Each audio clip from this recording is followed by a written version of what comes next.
जनशलाकया चक्षुरुन्मिलितं येन तस्मै श्रीगुरवे नमः। नमो विष्णुपदाय कृष्णपृष्ठाय भूतले श्रीमते भक्तिवेदांत स्वामिने इति नामिने। नमस्ते सारस्वती देवे गौरवाणी प्रचारिणे निर्विशेषा शून्यवादी पाश्चात्य देशतारिणे वाञ्छाकल्पतरुभ्यश्च कृपा सिन्धुभैव च पतितानां पावनेभ्यो वैष्णवेभ्यो नमो नमः। आजानुलम्बितभुजौ कनकावदातौ सङ्कीर्तनैकपितरौ कमलायताक्षौ विश्वम्भरौ द्विजवरौ जुगधर्मपालौ वन्दे जगत्प्रियकरौ करुणावतारौ। चिराददत निजगुप्तभीतं स्वप्रेमनामामृतमुत्तुतारम् आपामरजविततारं गौरकृष्णजनभ्यो तमहं प्रपद्ये। आनन्दलीलामय विग्रहाय हेमावदिव्य छविसुन्दराय तस्मै महाप्रेम रसप्रदाय चैतन्यचन्द्राय नमो नमस्ते। जय श्री कृष्ण चैतन्य प्रभु नित्यानंद श्री अद्वैत गदाधर शिवासादि श्री गौर भक्त वृंद। हरे कृष्णा कृष्ण कृष्णा हरे हरे, हरे राम राम राम हरे हरे। मुखम करोति बाचलं पंगुलंघयते गिरिं यत्कृपा तमहं वन्दे परमानंद माधव। श्री गुरु नितानंद श्री चैतन्य ईश्वर नमो ओम विष्णुपादाय कृष्णपृष्ठाय।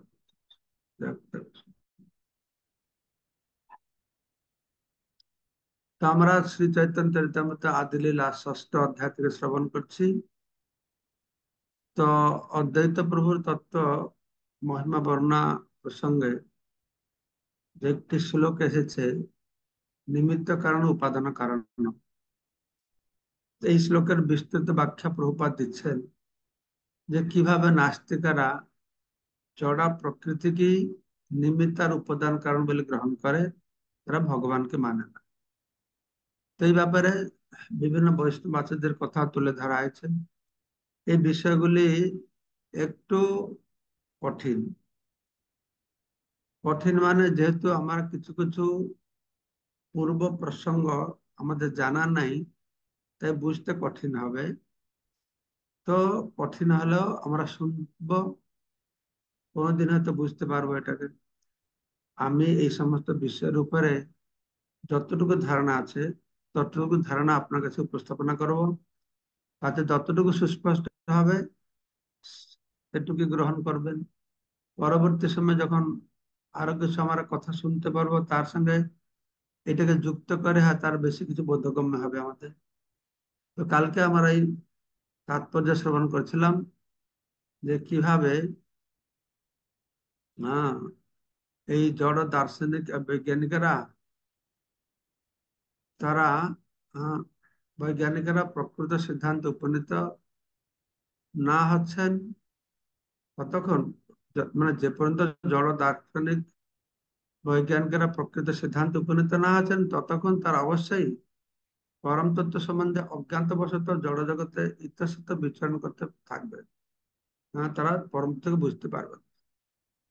ব্যাপার আছে এই সমস্ত তত্ত্বগুলি জানা ভগবানকে ভক্তি করতে ততটা প্রয়োজন নেই, অর্থাৎ এগুলো না জেনে আমরা ভক্তি করতে পারি, কিন্তু এগুলো জেনে রাখলে ভালো। এই জন্য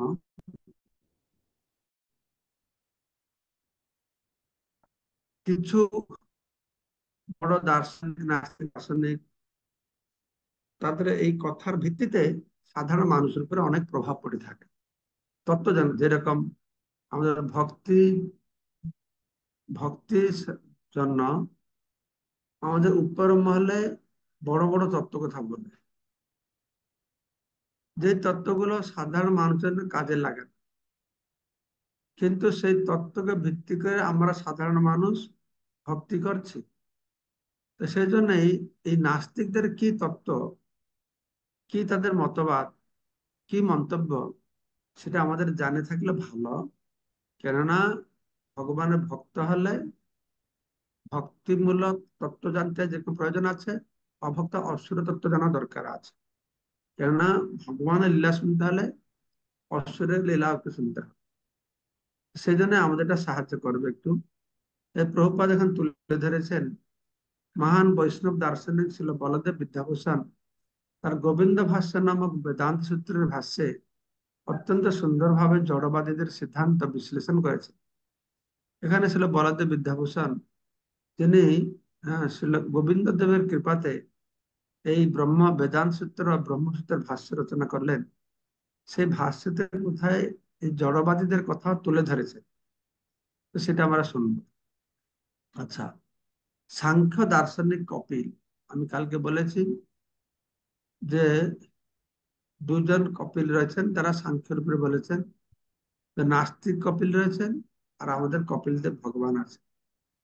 তো এখানে বলা হচ্ছে যে সাংখ্য দার্শনিক কপিল তার নিজের মত অনুসারে বিভিন্ন তত্ত্বগুলি সংগ্রহ করেছেন, তার নিজের মতবাদ, কেন এরা জল্পনা কল্পনা করে। তো নিজের মত অনুসারে বিভিন্ন তত্ত্ব তিনি সংগ্রহ করেছেন। কিন্তু এর মধ্যে দেখা যাচ্ছে কিছু কিছু কথা সামঞ্জস্য রয়েছে, যেটিকে আমরা পড়ি, কিন্তু কোন একটা সময় একটা বিরাট অসামঞ্জস্য দেখা যায় আস্তিক আর নাস্তিকদের মধ্যে, নিরাকারবাদী সাকারবাদীদের মধ্যে, নির্গুণ সগুণবাদীদের মধ্যে। অনেক জিনিস সমান আমরা দেখব, তারা মানে আমরা মানি, তো শেষে গিয়ে এক জায়গায় একটা বিরাট পার্থক্য এসে যায়। তো এটা একটা স্বাভাবিক, আমি যেটাকে অবজার্ভ করছি, ঠিক আছে।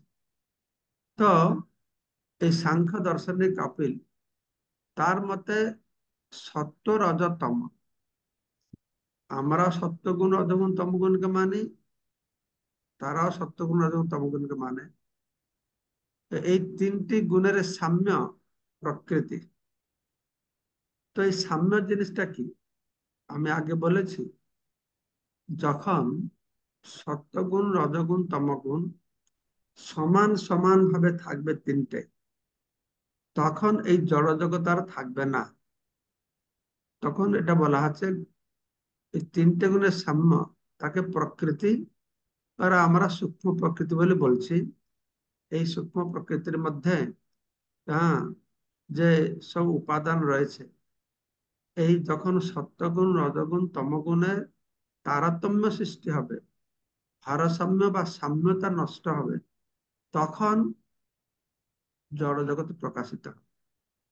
তো এখানে বলা আছে সত্যগুণ রজগুণ তমগুণ, এই তিনটি গুণের সাম্য প্রকৃতি।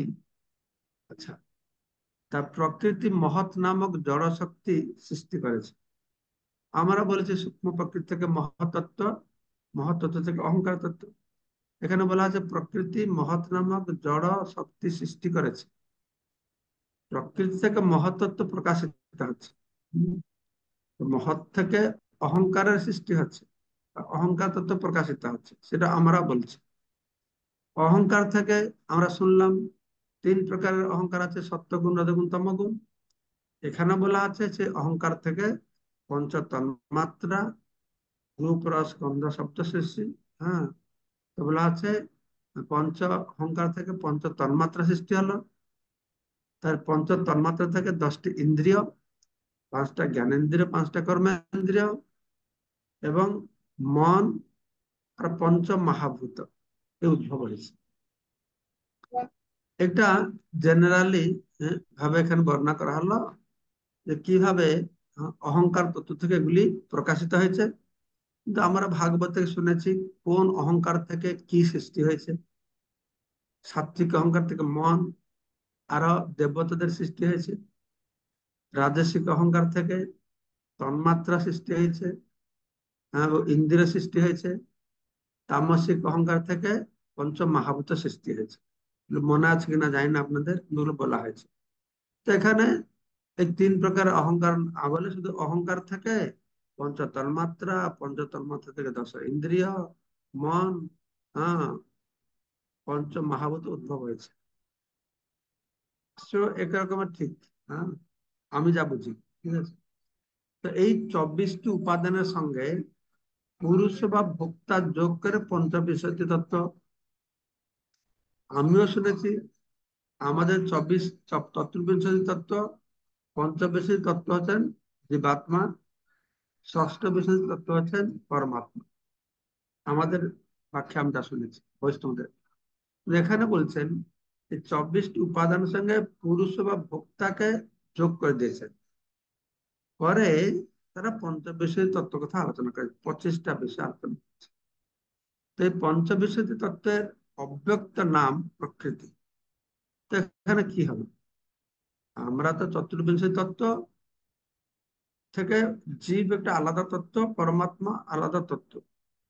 কিন্তু এখানে এরা কি করেছে, আমি যা বুঝছি এই লেখা থেকে, এই 24 তত্ত্বকে পুরুষ বা ভোক্তাকে মিলে পঞ্চবিংশতি তত্ত্ব করে দিয়েছে। এই পঞ্চবিংশতি তত্ত্বের অব্যক্ত অবস্থা আছে প্রকৃতি। অর্থাৎ প্রকৃতি থেকে পুরুষ আরো এই সমস্ত জড় উপাদান প্রকৃতি থেকে এসেছে, এইরকম একটা বুঝাচ্ছে মনে হয়, তাই না? এই পঞ্চবিংশতি তত্ত্বের অব্যক্ত অবস্থার নাম হচ্ছে প্রকৃতি। আমরা বললাম পঞ্চবিংশতি তত্ত্ব হচ্ছে আত্মা। যদি পঞ্চবিংশতি তত্ত্ব সব অব্যক্ত অবস্থা প্রকৃতি থেকে আসে, তাহলে জীবাত্মা প্রকৃতি থেকে এসেছে, তাই না? তো জড় জগতের গুণগুলি একটা গেল। তারপর আরেকটা জিনিস উপরে তিনি আলোকপাত করছেন। জড় জগতের গুণ মানে জড় জগতের তিনটে গুণ আছে। হুম, সত্যগুণ, রজগুণ, তমগুণ। তো জড় জগতের গুণগুলি এরা তিনটা স্তরে কাজ করে, তিনটা স্তরে সক্রিয় হয়। কিভাবে? না সুখের কারণ হয়, দুঃখের কারণ হয়, মোহের কারণ। সুখের কারণ কি হয়? না সত্যগুণ। দুঃখের কারণ হয় রজগুণ। এবং মোহের কারণ হয় তমগুণ। ভগবত গীতা কৃষ্ণ এটা বলছেন। সত্যগুণ থেকে সুখ হয়, রজগুণ থেকে দুঃখ হয়, তমগুণ থেকে মোহ হয়। এটা তো মিল আছে, ঠিক আছে? তো আমাদের জড় অভিজ্ঞতাগুলি এই সুখ দুঃখ মোহের দ্বারা সীমিত। জড় জগতে জীব যে অনুভব করছে, সুখ অনুভব করছে, দুঃখ অনুভব করছে, মোহ, হ্যাঁ, এই তিনটার মধ্যে সীমিত আছে। দৃষ্টান্ত স্বরূপ প্রভুপাদ বলছেন, যিনি কোন সুন্দরী রমণীকে পত্নী রূপে প্রাপ্ত হয়েছেন, তার পক্ষে সেই সুন্দরী রমণীটি সুখের কারণ। একে বলে সাত্বিক ভাবের প্রকাশ। হম। আর সেই রমণটা যদি বদমাস থাকে, যাকে বিবাহ করছে যে বদমাস থাকলে, সে দুঃখ পাবে, সে রজগুণের প্রভাব।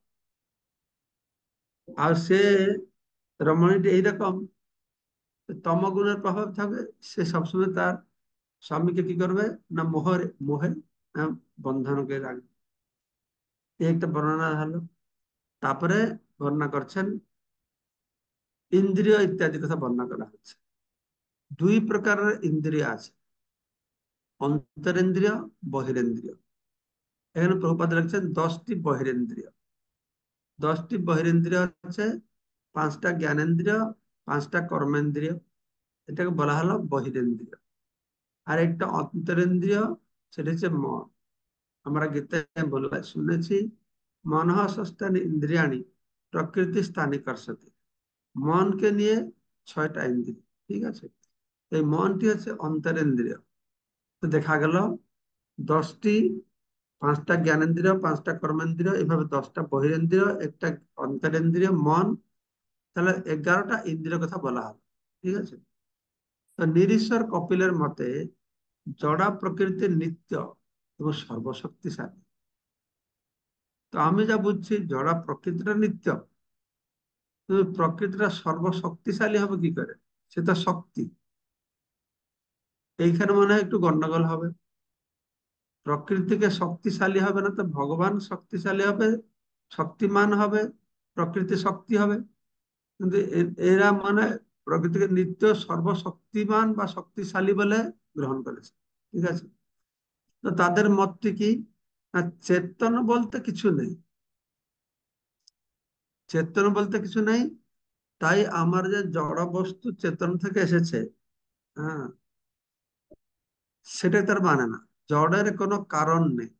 এই যে প্রকৃতি, জড় বস্তু এর পিছনে কোনো কারণ নেই। আমরা যেরকম বলছি ভগবান কারণ, ভগবানের সংস্পর্শে আসলে জড় সক্রিয় হয়, তারা সেটাকে মানতে চায় না। তারা বলে না, সেজন্য ভগবানের কোনো দরকার নেই, অন্য কারো দরকার নেই, এই জড় বস্তু স্বতঃপ্রবৃত্ত ভাবে কাজ করবে।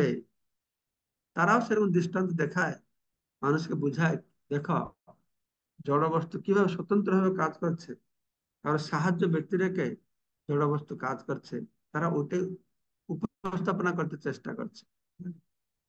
তো জড় পদার্থই সবকিছুর মূল কারণ তারা বলে, আর সর্বকারণ কারণ কেউ নেই। হ্যাঁ, জড় পদার্থই শুরু। আমরা যে বলি আদ্যে চ মধ্যে চ অন্তে চ হরি সর্বত্র গিয়তে হে, এরা আদিতে মধ্যে শেষে এই জড় পদার্থ সর্বত্র গিয়তে, ঠিক আছে। এই জড় পদার্থ হচ্ছে সর্বব্যাপ্ত, সর্বকারণের কারণ। এদের কথা হচ্ছে এই জড় উপাদান, জড় বস্তু, জড় প্রকৃতি, এই হচ্ছে সবকিছু কারণ, ইয়ার পেছনে আর কোনো কারণ নেই। এই এইটাকে ছিল বলদেব বুদ্ধ ভীষণ তার টিকাতে বর্ণনা করেছেন, বুঝিয়ে বলেছেন। তো এই নিরীশ্বর কপিলে সাংখ্য দর্শনের মধ্যে উনি যা বর্ণনা করেছেন এটা তুলে ধরা হয়েছে। মহত্তত্ত্ব, অহংকার, পঞ্চ তন্মাত্রা। আমরা যদি আমাদের ভারতে যে 9টি দর্শন রয়েছে, 3টে নাস্তিক দর্শন, 7টা আস্তিক দর্শন। নাস্তিক দর্শনটা আমার মনে আছে, বৌদ্ধ দর্শন, জৈন দর্শন, আরো 4 ভাগ। আস্তিকটা আমার মনে নাই, সে আছে কর্ণাদ, ব্যাস, পতঞ্জলি, এসব রয়েছে। উত্তর মীমাংসা, পূর্ব মীমাংসা, একটু ভালো কি দেখতে হবে আমার। তো সেখানে আমি দেখি এই উপাদান, ইন্দ্রিয়, কার্য, কারণ, বিভিন্ন দার্শনিকরা সেটাকে বিভিন্ন ভাবে উপস্থাপনা করেছে। সেখানে নিরীশ্বর কপিল তার সাংখ্য দর্শনের মতে তিনি কি করেছেন, কিভাবে জড় প্রকৃতিকে তিনি ভাগ করেছেন। মহত্তত্ত্বকে মেনেছেন, অহংকার আছে, পঞ্চ তন্মাত্র। পঞ্চ তন্মাত্র মানে আপনারা জানেন, পঞ্চ তন্মাত্রা হচ্ছে আহ তন্মাত্রা হচ্ছে রূপ, রস, গন্ধ, শব্দ, স্পর্শ। এই 5টা ইন্দ্রিয়ের যে গুণ, তাকে পঞ্চ তন্মাত্র বলা হয়, ঠিক আছে। তো কয়টা হলো? মহত্তত্ত্ব, অহংকার, পঞ্চ তন্মাত্র, 7টা হলো। তো এই 7টি হচ্ছে এই প্রকৃতির বিকার। যে প্রকৃতি সত্যগুণ, রজগুণ, তমগুণের সাম্যকে প্রকৃতি বলা হয়েছিল। সেই প্রকৃতির বিকার। বিকার মানে আপনারা সবাই জানেন, বিকার মানে তার পরিণতি। পরিণতি মানে কি? দুগ্ধের বিকার বা পরিণতি হচ্ছে দই, দইয়ের বিকার বা পরিণতি হচ্ছে মাখন, মাখনের বিকার বা পরিণতি হচ্ছে ঘি, ঠিক আছে। তো এখানে বলছেন এই নিরীশ্বর কপিল তার সাংখ্য দর্শনে এই 7টা যে কথা বলা হলো, 5টা তন্মাত্র, মহত্তত্ত্ব, অহংকার তত্ত্ব, এটা হচ্ছে এই প্রকৃতির বিকার, ঠিক আছে।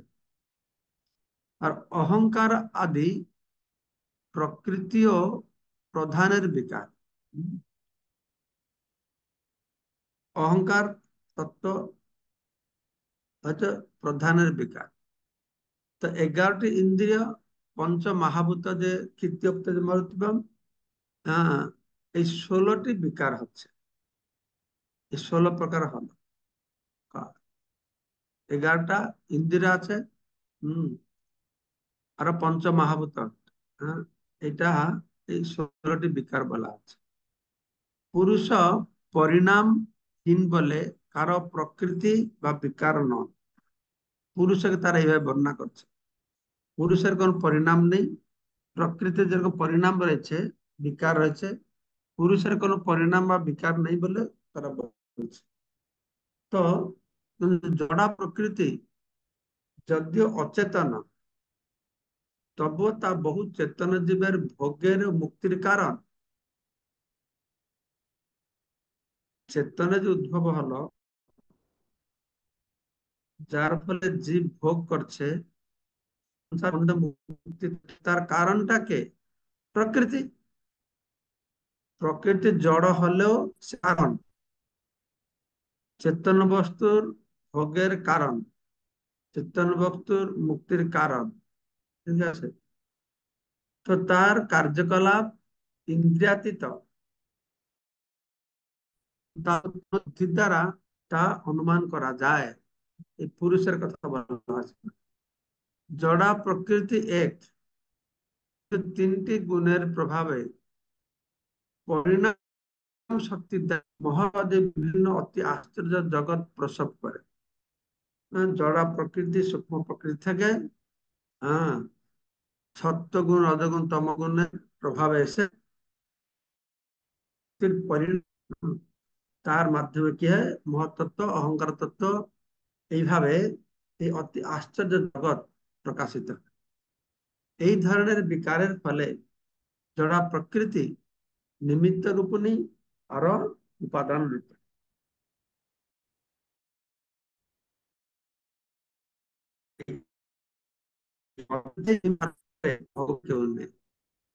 পুরুষ বা ভোক্তা সে হচ্ছে নিষ্ক্রিয় ও নির্গুণ, আবার সেই সঙ্গে প্রভু। তিনি ভিন্ন রূপে প্রতিদেহে চিৎ স্বরূপ রূপে বিরাজমান। জড় কারণটি উপলব্ধি করার মাধ্যমে পুরুষকে নিষ্ক্রিয়, কর্তৃত্ব ভোক্তৃত্ব শূন্য বলে অনুমান করা যায়। জড় কারণটি উপলব্ধি করা, যদি জড় কারণ কিছু বোঝা যাবে, তাহলে পুরুষের ভোক্তৃত্ব আর কর্তৃত্ব, প্রকৃতি ও পুরুষের তত্ত্ব এইভাবে বর্ণনা করার পর সাংখ্য দর্শন নির্ধারণ করেছে যে প্রকৃতি ও পুরুষের সমন্বয়ের ফলে সৃষ্টির উদ্ভব। এই সময়ের ভিত্তিতে চেতনার প্রকাশ হয়। প্রকৃতি আর পুরুষের সমন্বয়, তো এরা বলছে যে এই সমন্বয়ের ফলে প্রকৃতির মধ্যে চেতনার বিকাশ হয়। তাই সহজে অনুমান করা যায় যে পুরুষের মধ্যে কর্তৃত্ব করার বা ভোগ করার শক্তি রয়েছে। জ্ঞানের অভাবে পুরুষ যখন মোহাচ্ছন্ন থাকে তখন সে নিজেকে ভোক্তা বলে মনে করে। যখন সে জ্ঞান লাভ করে তখন সে ভোক্তা হয়। সাংখ্য দর্শনে বর্ণনা করা হয়েছে যে পুরুষ সর্বদাই প্রকৃতির কার্যকলাপের প্রতি উদাসীন থাকে। তো এইভাবে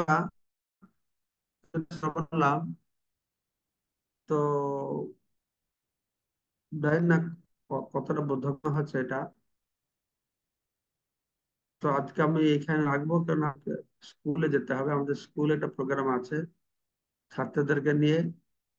কালকে সানডে ছিল, তো ওরা জন্মদিন পালন করতে পারেন না।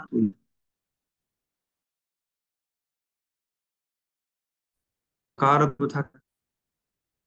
হরে কৃষ্ণ মহারাজ, ধন্যবাদ, প্রণাম মহারাজ। এখানে সাংখ্যের লিখছেন যে সত্য রজ তম এই তিনটে গুণের সাম্য প্রকৃতি। তো এই তিনটে গুণের অসাম্য অবস্থা হচ্ছে গিয়ে প্রকৃতি। এইরকম শ্রবণ করলাম। বাকি যে এই পঞ্চবিংশতি তত্ত্বের অব্যক্ত অবস্থার নাম, এই পঞ্চবিংশতি তত্ত্ব যখন তখন বলছে প্রধান যেটা প্রথম প্রশ্নটা কি? এই পঞ্চবিংশতি তত্ত্বের অব্যক্ত অবস্থার নাম প্রকৃতি। এই অব্যক্ত অবস্থায় তখন সেটা প্রকৃতি বলছে। তাহলে এটা যখন মহাবিষ্ণু এরকম হচ্ছে কি শরীরে থাকতেন মানে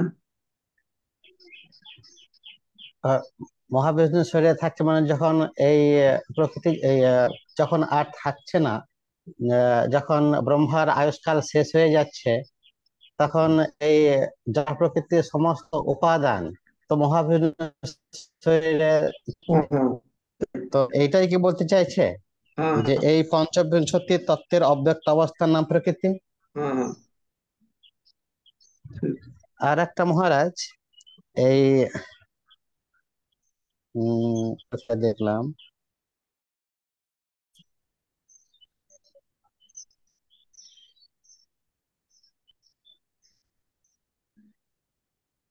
ঠিক আছে মহারাজ।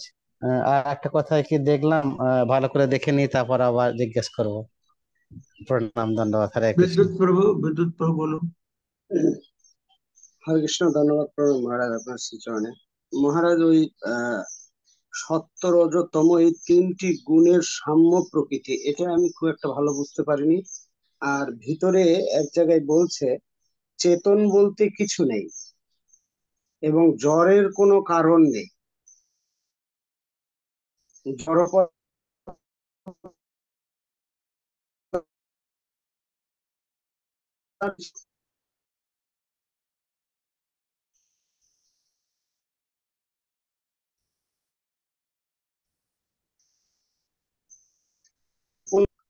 জড় পদার্থ। যেরকম আমাদের মঙ্গলময় প্রভু হলো, হ্যাঁ, দুটো প্রশ্ন করে, দ্বিতীয়টা আলোচনা হলো, প্রথম গেল। যখন প্রশ্ন করবে, একটা প্রশ্ন করবে, তাহলে উত্তর দিতে সুবিধা হবে না। দু তিনটে প্রশ্ন একসঙ্গে করলে তো উত্তর হবে না, আমিও ভুলে যাবো, আপনিও ভুলে যাবেন। প্রথম প্রশ্নটা আবার বলুন। মহারাজ, ওই এখানে শুরুতেই যে বলা হয়েছে সত্য রজ তম এই তিনটি গুণের সাম্য প্রকৃতি, তো সত্য রজতম সাম্য মানে কি আপনি বুঝছেন এটাতে? এই যে সাম্য প্রকৃতি বলতে অ্যাকচুয়ালি সাম্য, সত্যগুণ রজগুণ তমগুণের সাম্য অবস্থা, তার মানে কি বলবেন? জানেন না জানেন না? ভগবত গীতায় আলোচনা করা হয়েছে না, আমাদের জড় জগতে সত্যগুণী লোক মানে কি, সত্যগুণটা বেশি আছে, তমগুণ রজগুণ কম আছে। রজগুণ মানে রজগুণটা বেশি আছে, সত্যগুণ তমগুণ কম আছে। কম আছে। তমগুণী লোক মানে তমগুণটা বেশি আছে, সত্যগুণ রজগুণ কম রজ আছে। কম আছে। এখানে কি তিনটে গুণ সমান সমান ভাবে থাকলো, না আলাদা আলাদা ভাবে থাকলো? এখানে সমান সমান ভাবে তাহলে বোঝাচ্ছে। ঠিক আছে, সমান সমান ভাবে থাকলো। যখন একটা মানুষের উপরে সত্যগুণের প্রভাব বেশি, আমরা সত্যগুণী মানুষ কাকে বলি? যার সত্যগুণী মানুষ মানে তার মধ্যে শুধু সত্যগুণ আছে তা নয়, সত্যগুণটা বেশি আছে, রজগুণ কম আছে, তমগুণ কম আছে, তাই কম না? আছে। হ্যাঁ, হ্যাঁ। এখানে কি তিনটে গুণ সমান সমান থাকলো না অসমান থাকলো?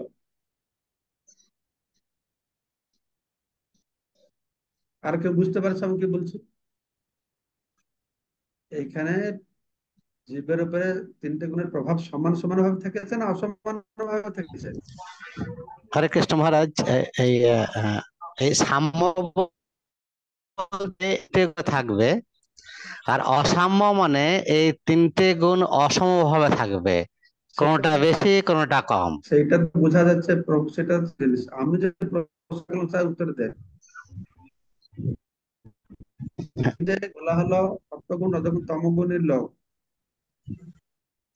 সত্যের মধ্যে বেশি সত্য, রজ কম তম কম। এখানে কি গুণের ভাব সমান সমান আছে না অসমান অবস্থা আছে? সময়। বাস, এই অসাম্য অবস্থা আসছে বলে সৃষ্টি হলো। ঠিক আছে, যদি তিন মানুষ থাকবে, ঠিক আছে, উম, এই তিনটা গুণ অসমান হলো বলে জগৎটা প্রকাশিত হলো। তিনটা গুণ সমান সমান যখন হয়ে যাবে, জগৎটা প্রকাশিত থাকবে না অপ্রকাশিত থাকবে? অপ্রকাশিত থাকবে। অপ্রকাশিত থাকবে। আর সেটা, সেটাকে বলা হচ্ছে সূক্ষ্ম প্রকৃতি। হম। সেই সূক্ষ্ম প্রকৃতিটা যেখানে তিনটা গুণ সমানভাবে থাকে, কালের প্রভাবে বা ভগবানের দৃষ্টির মাধ্যমে সে জড় প্রকৃতি ক্ষোভিত হয়, ক্ষোভিত হয়, প্রকৃতির স্বভাবকে নষ্ট করে, যার ফলে এই জড় জগৎটা প্রকাশিত হয়। এটা বলা হয়েছে। ঠিক আছে বিদ্যুৎ প্রভু? হ্যাঁ মহারাজ, বুঝতে পেরেছি। আর একটু মহারাজ, বুঝলে। মহারাজ পরের এই এই প্রশ্নটা হচ্ছে যে বলা হচ্ছে চেতন বলতে কিছু নেই এবং জ্বরের কোনো কারণ নেই। আবার পরের লাইনে বলছে জড় পদার্থই সবকিছুর মূল কারণ। তো এটা ঠিক না ভুল?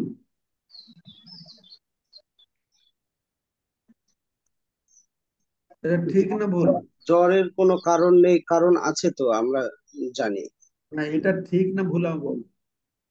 এটা আমার কাছে তো ঠিক মনে হচ্ছে না। তো এটা কে বলেছে এই জিনিসটা? এটাই যে জ্বরের আহ, কারণ নিরীশ্বর কপিল। নিরীশ্বরবাদের মতবাদ সেটা। আমরা গ্রহণ করি না। ও, বুঝতে এই পারছি। জন্য একটু মানে কেমন কেমন যেন মনে হচ্ছে এই হ্যাঁ, এটা তো মতবাদগুলো। এই যেগুলো বলা আছে এগুলো হ্যাঁ, নিরীশ্বরবাদীদের কথা বলা হয়েছে। ঠিক আছে। এই হ্যাঁ। বক্তব্যের মধ্যে কিছুটা আমাদের সঙ্গে মিল আছে, কিছুটা অমিল আছে, সেটাকে আমাদের খোঁজে ধরে নিতে হবে। ও, আচ্ছা আচ্ছা, ঠিক আছে মহারাজ। হরে ব্রুনেশ কৃষ্ণ, গুড। ধন্যবাদ আপনার সেই জন্য। হরে কৃষ্ণ, দণ্ডবত প্রণাম মহারাজ। যখন নিত্যানন্দ তত্ত্ব আলোচনা করছিলেন মহারাজ, তখন একটা বলা হয়েছিল যে নিত্যানন্দ প্রভু কোনো দোষ বিচার করেন না, সবাইকেই সে আহ, প্রেম দান করেন। কিন্তু আমরাও যখন ভক্তি জীবনে আসছি তখন এইরকম সবকিছুতে গুণ দর্শন করতাম, কিন্তু এখন দোষ গুণ এইরকম বিচার করি। তাই এইটা যে গুণের প্রভাবে হয় এবং কোন গুণের প্রভাবে হয় এবং এইটা থেকে মুক্তির উপায় আর কি।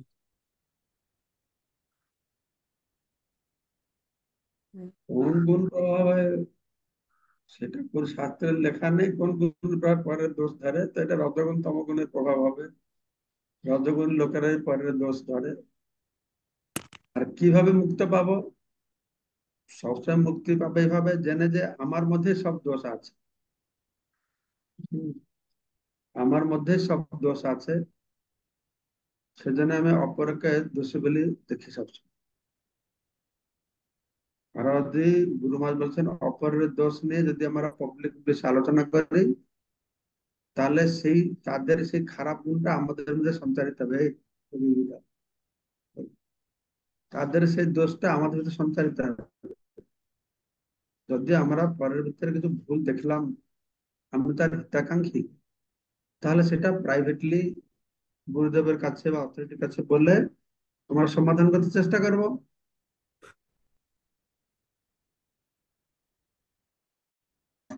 যদি না নেই, পরের দিন থেকে নিয়ে সমাজে ফলাও করে লোকদের কাছে আলোচনা করব, তাহলে গুরু মহারাজ বলতেন যে তার খারাপ গুণগুলি, যে গুণগুলি আমি বলে বেড়াচ্ছে আমার ভিতরে সঞ্চারিত হয়ে যাবে। এই জন্য আমাদের সতর্ক থাকতে হবে। ঠিক আছে, কিন্তু ব্যাপারের সাথে কি না, আমাদের স্বভাবটা তো পরের ভুলটা বলা, হ্যাঁ, পরের নিন্দা করাটা। গৌড়ী মঠ মহারাজ বলছিলেন এইটা হচ্ছে এটা আচারের মতো। লুচি পুরি খিরি সব টেস্টি, তো সামনে আসলে মুখে লালা পড়ে না। কিন্তু পরের নিন্দা করে বৈষ্ণবদেরকে এটা একটু টেস্টি তো আমার আটকে রাখতে পারি না, এটা তো বেশি আনন্দ পাই। কৃষ্ণ কথা আলোচনা করার ঘুম লাগবে, বৈষ্ণব নিন্দা করবেন দেখবেন পুরা জাগ্রত হয়ে থাকবো আমরা। আরো অনেক সময় আবার এই বৈষ্ণব নিন্দা করতে গিয়ে বিশ্বনাথ চক্রবর্তী বলছেন আমাদের মন আমাকে বুঝাবে। যেরকম কৃষ্ণ কৃষ্ণ লিখেছেন মাধব, যদি কারোর কাছে বৈষ্ণব হলো, তাহলে মন বলবে আরে এটা কি বৈষ্ণব অপরাধ, ও কি বৈষ্ণব নাকি? তোমার কাছে 26টা গুণ আছে যে বৈষ্ণব, আমার অপরাধ হবে? কোন অপরাধই নয়। এই হলো কথা।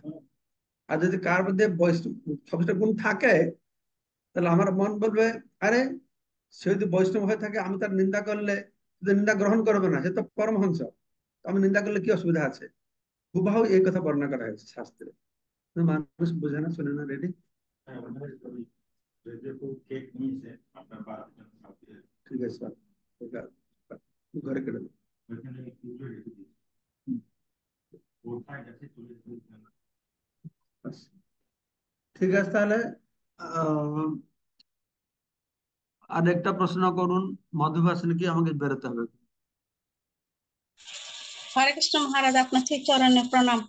মহারাজ, এই যে মানে আমাদের যে গুণগুলো সত্য রজ তম গুণ, এগুলা কি আমরা জন্মগত ভাবে নিয়ে আসি নাকি আমাদের পরবর্তীতে কর্মফল অনুযায়ী আমাদের এই গুণগুলো আমাদের ভিতরে কাজ করে? শোনো মাতাজি, এগুলো জন্মগত আমরা নিয়ে আসি না। এই জগতে যখন আমরা প্রবেশ করলাম, হুম। এই জগৎটা এই তিনটে গুণের দ্বারা পরিচালিত হচ্ছে। আমরা যেহেতু ভগবানকে ত্যাগ করেছি, এই হুম। তিনটে গুণ আমাদের পরিচালনা করছে। ঠিক আছে। আর এর থেকে কর্ম অনুসারে আমরা গুণের প্রভাবিত হচ্ছি না। হ্যাঁ, এটা আমার সংস্কার, হ্যাঁ সেটাও আমার পূর্ব সংস্কার বা বাসনা অনুসারে আমরা আবার গুণের দ্বারা প্রভাবিত হই।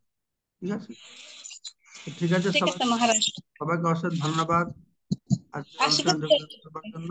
প্রণাম। বাঞ্ছাত কল্পতরুভ্যশ্চ কৃপা সিন্ধুভ্যেব চ পতিতানাং পাবনেভ্যো বৈষ্ণবেভ্যো নমো নমঃ। জলিনের পুরুষোত্তম স্বামী মহারাজ কি জয়।